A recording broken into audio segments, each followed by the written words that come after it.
برداشت کرنا سیکھو گے. یاد رکھو میرے بچوں، اگر آپ صبر سیکھ گئے تو کوئی آپ کو پکڑ نہیں سکے.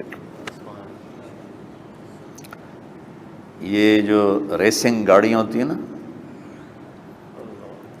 فراری اور مختلف ان کے نام ہیں، مشہور فراری ہے، اٹلی میں بنتی ہے. لیمبرگینی، یہ دونوں بنتی ہیں وہاں اٹلی میں. اور اس میں جو آدمی جا رہا ہو اس کے لیے سپیڈ لمٹ کی قید کوئی نہیں، ورنہ سب گاڑیوں پہ 120 کلومیٹر پر کے اوپر جائیں گے تو جرمانہ ہوگا. لیکن جو آدمی لیمبرگینی میں جا رہا ہے یا فراری میں جا رہا ہے اس کے لیے کوئی جرمانہ نہیں، چونکہ وہ یوں کرو تو 1 سیکنڈ میں وہ 120 پہ چلی جاتی، صرف اتنا کرنے سے شو ایسے جاتی ہیں. تو میں آپ کو ایک لیمبرگینی دینا چاہتا ہوں، فراری 8 کروڑ کی ہے. فراری 8 کروڑ کی گاڑی ہے فراری. کئی دفعہ وہاں جب جاتا ہوں تو کوئی نہ کوئی بٹھا دیتا ہے، یہ آپ کو ذرا سیر کرائیں. وہ ہمارے کو تو شوق کی کوئی چیز ہے نہیں، وہ نوجوانوں کے شوق کی چیز ہے. تو 8 کروڑ کی گاڑی ہے، میں مفت آپ کو دے رہا ہوں، وہ ہے صبر. آخرت کے سفر میں اگر تیز چلنا چاہتے اور سب سے آگے نکلنا چاہتے ہو تو صبر کی فراری پہ سوار ہو جاؤ. تمہیں کوئی پکڑ نہیں سکے گا، تمہارے کوئی قریب بھی نہیں آ سکے. کہ دنیا میں صبر کرنے والوں کا قحط آ گیا. بڑے بڑے علماء ہیں اخلاق سے خالی، بڑے بڑے علماء ہیں صبر جانتے ہی نہیں. اور پورا معاشرہ سر علماء، تم کل کے علماء ہو اس لیے علماء کی بات کر رہا ہوں، ورنہ پورا معاشرہ میرے بچوں صبر سے خالی ہے. تم سیکھو.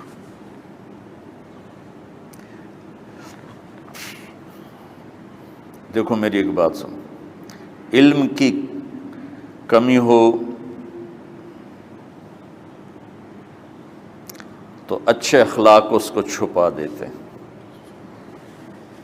اخلاق کی کمی ہو تو بڑے سے بڑا علم بھی اسے چھپا نہیں سکتا. سارے عیب ہوں اور اخلاق اچھے ہوں تو اخلاق وہ چادر ہے جس میں سارے عیب چھپ جائیں گے.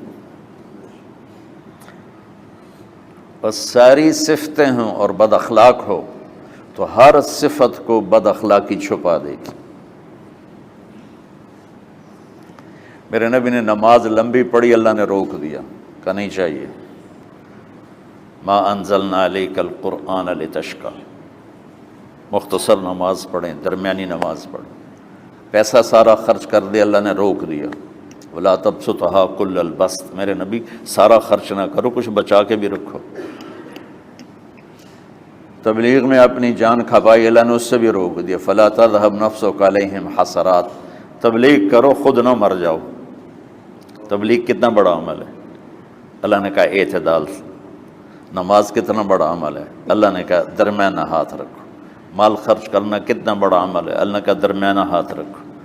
جب میرے نبی نے اخلاق میں بلند پرواز دکھائی تو اللہ نے کہا شاباش انک لعلی خلق عظیم. میرا نبی میں آپ کو شاباش دیتا ہوں، آپ کے اخلاق بڑے عالی شان ہیں. یہ نہیں کہا کہ اتنے بھی ذرا تھوڑا اکھ بھی کھائی کر کو کوڑا ہویا کر. تو تم مولوی بڑے غسیلے ہوتے ہو. تم میرے بچے بیٹھو نا اس لیے بات کر رہا ہوں. صبر نام کی شے ہی نہیں ہوتی. فقہ پڑھنا تو ہماری مت ماری جاتی. قرآن کو بھی فقہ کے انداز میں پڑھتے ہیں، حدیث کو بھی فقہ کے انداز میں پڑھتے ہیں. بخاری سے زیادہ امام بخاری پڑھاتے ہیں. ترجمۃ الباب پہ اتنا وقت لگا دیتے ہیں کہ حدیث جو اصل چیز ہے اس کی طرف توجہ نہیں جاتی۔ امام بخاری کی کتاب کا مقدمہ کوئی نہیں، تو اس پر جب بخاری شروع ہوتی ہے تو ہفتہ ہفتہ اس پہ سبق چلتا ہے کہ امام بخاری نے مقدمہ کیوں نہیں لکھا، جی میں سارے مل کے یعنی امام صاحب نے تو گلاں کی جانا۔ میں اس کا اتنا آسان 1 منٹ میں اس سارے سبق کو ختم کر دیتا ہوں بخاری شریف کے، کہ دیکھو بھائی امام صاحب کا دل نہیں کیا مقدمہ لکھنے کو، اس لیے انہوں نے نہیں لکھا۔ گل مک۔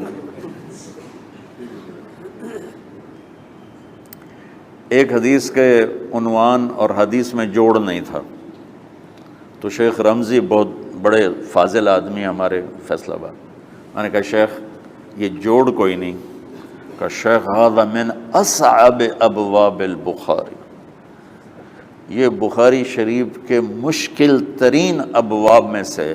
میں نے کہا بڑا آسان کام ہے، امام بخاری بھول گئے، ترجمہ کوئی اور تھا، حدیث کوئی اور لکھ دی، بھول گئے، بشر ہی تو ہیں، کیوں بچوں نے مصیبت پان دیا۔ تو بچوں شوق سے جاؤ، بہانے نہ کرو، ہماری طرح تھوک ڈال کے پیٹ میں درد، وہ شامہ پہ جان گیا پھر توڑیاں۔ ٹھیک ہے نا، میں زیادہ بول نہیں سکتا ہوں، ضروری سمجھ کے آیا تھا کہ تم خوشی سے جاؤ۔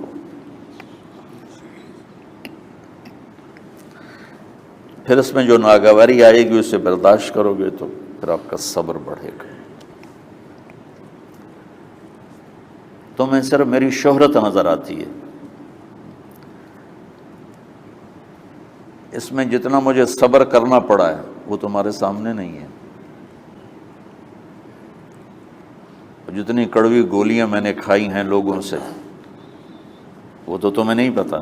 اب تمہیں اتنا نظر آتا ہے کہ واہ واہ ہو رہی ہے آگے پیچھے لوگ، میرے اللہ کا کرم ہے، میری کیا اوقات، آج ہوں کل مر جاؤں گا، اولاد کو بھی یاد نہیں رہے گا کہ طارق جمیل کون تھا۔ جو ہے اس میرے رب کا کرم ہے، مجھے اپنی شہرت سے کبھی دھوکہ نہیں لگا، تو میرے بچوں اس لیے بتا رہا ہوں، کوئی فخر نہیں، کہ مجھے اپنی شہرت سے کوئی دھوکہ نہیں، ایک لمحے کے لیے بھی مجھے دھوکہ نہیں، میرے دل کی گہرائیوں یہ بات اتری کہ سب میرے اللہ کا فضل ہے، اور برائی کرنے والا اور اچھائی کرنے والا میری نظر میں برابر ہو گیا ہے۔ برابر ہونے کا مطلب پہلے سمجھو، تم مجھے گالی دو گے مجھے تکلیف ہوگی، تو میری تعریف کرو گے مجھے خوشی ہوگی، اس کو برابری نہیں کہتے، وہ تو ایک طبعی چیز ہے۔ یہ میں نے ہاتھ پہ اپنا ہی ہاتھ مارا تو اس کو درد ہو رہا، تو اگر میں مولوی شوکت صاحب سے بدتمیزی سے بات کروں گا تو ان کو تکلیف ہوگی، اور میں ان کی قربانیاں بیان کروں گا، یہ ذرا کھڑے ہونا، ادھر ہاتھ دو، یہ اس سارے نقشے کے بانی ہیں، یہ پہلی اینٹ ہے، یہ 3000 روپے اس وقت لے رہے تھے 1985 میں 86 میں کراچی،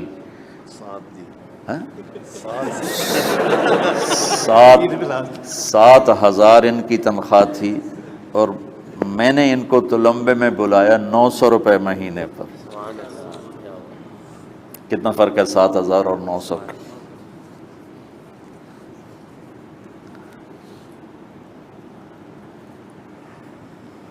لوگ میری تعریف کرتے ہیں، میں اللہ کا شکر ادا کرتا ہوں، اور اس پہ میں تکبر میں نہیں آتا۔ یہ ہے مدح اور ذم برابر ہو جائے، یعنی تعریف کرنا اور برائی کرنا برابر ہو جانے کا مطلب یہ نہیں ہے کہ برائی سن کے اثر نہیں ہوتا اور تعریف سن کے اثر نہیں ہوتا، نہیں، برابر ہونے کا مطلب بتا رہا ہوں، اس کی توفیق تائید رحمت اپنی اولاد کو بتا رہا ہوں۔ کوئی میری تعریف کرتا ہے میں اللہ کا شکر ادا کرتا ہوں اور اپنے آپ کو بھولتا نہیں ہوں، کوئی میری برائی کرتا ہے تو میرے دل میں اس کے لیے کوئی منفی جذبہ نہیں پیدا ہوتا۔ یہ ہے اچھائی برائی کو برابر کر دینا، کہ میرے اوپر مختلف الزام لگتے ہیں تو میں ان کو پی جاتا ہوں، اور اس طرح کا معاملہ کرنے والوں سے اپنے دل کو بالکل صاف رکھتا ہوں، بالکل صاف، اور میرا ان سے معاملہ اسی طرح ہوتا ہے جیسے پھر آؤ جی اپنی وجہ سے کبھی کسی سے قطع تعلق نہیں کرتا۔ تو بچوں، صبر بہت بڑی دولت، یہ تمہاری تبلیغی زندگی میں بھی کام آئے گی، علمی زندگی میں بھی کام آئے گا، جب تم گھر والے بنو گے، شادیاں ہوں گی، اس وقت یہ کام آئے گا۔ ٹھیک ہے، اب بہانہ تو نہیں کرو گے نا، خوشی سے جاؤ گے نا؟ چلو، السلام علیکم۔